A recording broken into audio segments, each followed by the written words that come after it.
Okay, I had a wonderful question by one of my followers.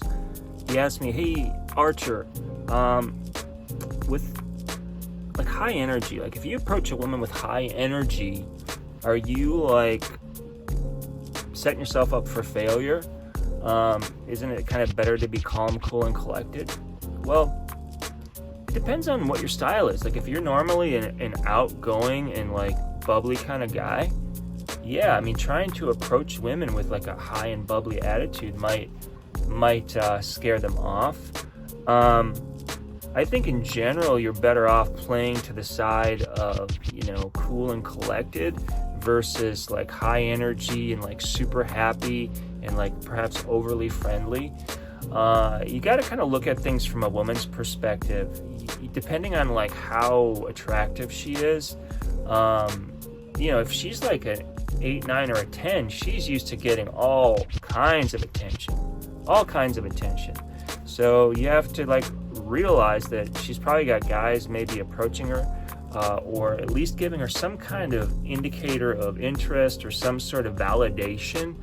And it may not even be in the physical world. Who knows? Maybe she's got like some sort of partial modeling career. Maybe she's got an Instagram following, and all she's got to do is post a picture of herself, even where she's not even made up, and she's going to have a bunch of these beta chads. Can there be a beta chad? A bunch of these guys that don't know anything about women,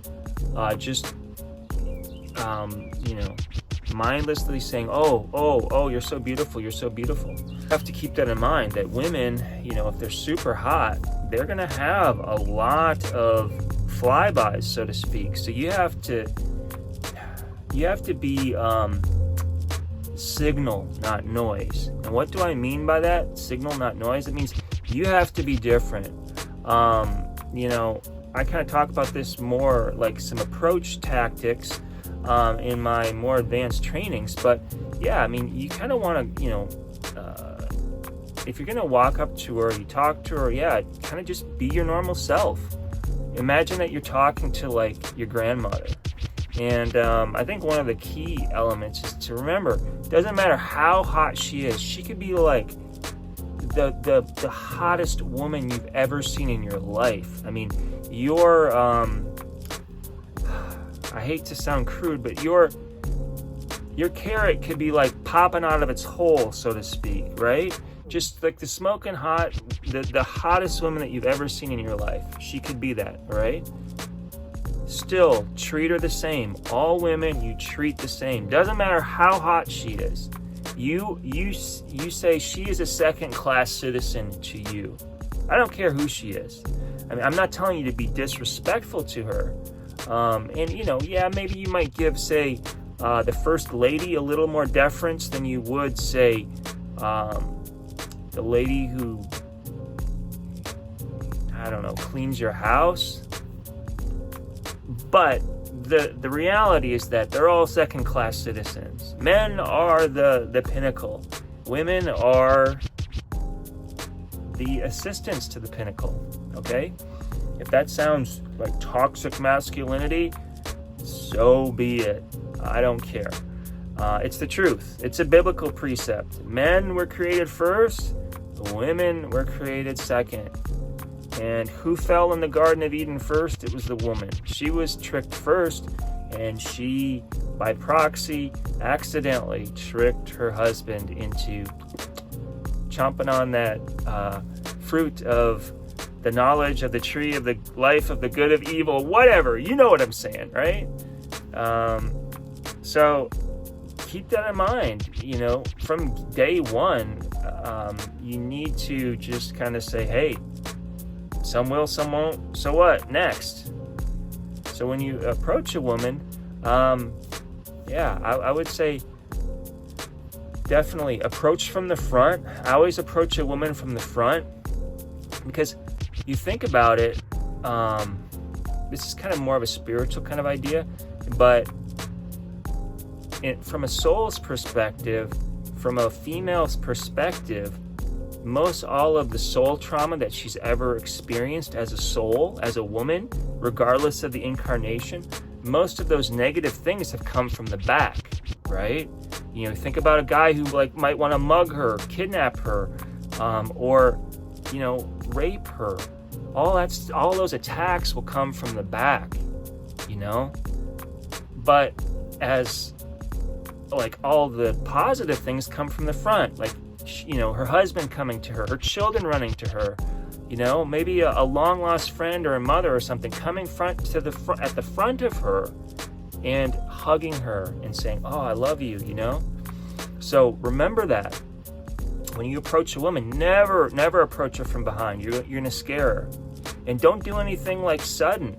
One of the key concepts that I always say is she needs to see you first. If you get like a peripheral sense that she's aware of your existence, like if you are the bear in her meadow, so to speak, she knows that you're there, then you're not like this threat. So, you know, approach her from the front. Like if she's walking, get her to stop and chat with her, you know, say, "Hey, how's your day going?" I mean, there's a trillion different ways to start a conversation. And, you know, one of my oldest students, he's kind of gone away from like the standard dating lingo of approach, you know, game, like approach and open and set and stuff like that. You know, it all sounds very kind of game oriented and maybe even like strategy oriented. I mean, you definitely need strategy amongst all this. Anytime you are in a relationship with a woman, you need to be working your strategy. I don't want to get into too much here. I don't want to overwhelm you, but just know that, don't scare her. And also, never ever care about what she says. She could tell you to go screw yourself, say, "Get away from me, you pig," and like scream and like walk away. Women can get away with that, right? And you know, for good, I guess, good reason. I mean, you know, rape and things like that are very, very less prevalent in the United States of America than other parts of the world. Most of the industrialized nations, rape is less common, regardless of what the mainstream media wants you to think. Most women in America today are very safe, right? So, you know, they don't have to worry about that. But still, the reality exists is that, you know, there are stats out there that say 1 in 3 women have been raped. I would argue that most of those rapes have been by men that they trusted, like, you know, first boyfriends, you know, maybe step people in their life, cousins, you know, guys next door, stuff like that. And I would argue that probably a high percentage of rapes have been date rapes. But still, like, it was like she was on the slippery slope. She didn't want to have sex, but, you know, the guy kind of forced himself on her. So, anyway, that's too far afield. I don't want to get into those topics. Those are pretty dark and nasty things. But I just want you to know that, hey man, just be yourself. Be cool. Imagine like the coolest you've ever felt, the most relaxed you've ever felt, the most in the zone you've ever felt. Be that. And just be cool. Remember, you don't have to be an a-hole. You don't have to be the jerk, the dark triad MF. You don't have to be that guy. You also don't want to be the polar opposite, the simp retard who knows nothing about women and is automatically from day one putting her on a pedestal and saying, "Hey, do you have any more room in your beta orbiter checklist?" Or what's the term? Like, "Can I be your next beta orbiter? How many beta orbiters do you have? Can I be one too?" Right? No, to heck with that, right? Again, this is getting more into advanced stuff, but the reality is that, you know, you're cool the way you are. Be yourself. Be the cool guy. You don't have to be the jerk. You don't have to be the chump. You be the cool guy. All right? that's it for this video. Hit that like or subscribe for more if you find this helpful. And I want you to let me know how this works. Try this methodology out. Let me know how it works. You got to start approaching women. You got to start, brother. It's Monday. We got 3 more days until 3-Second Thursday. You know what 3-Second Thursday is? You see a woman, she looks interesting. 1, 2, 3. Go talk to her. Go approach. Okay? All right, so that's it. As always, the light in me honors the light in you, brother. Peace, and may God be with you. But more importantly, you be with God.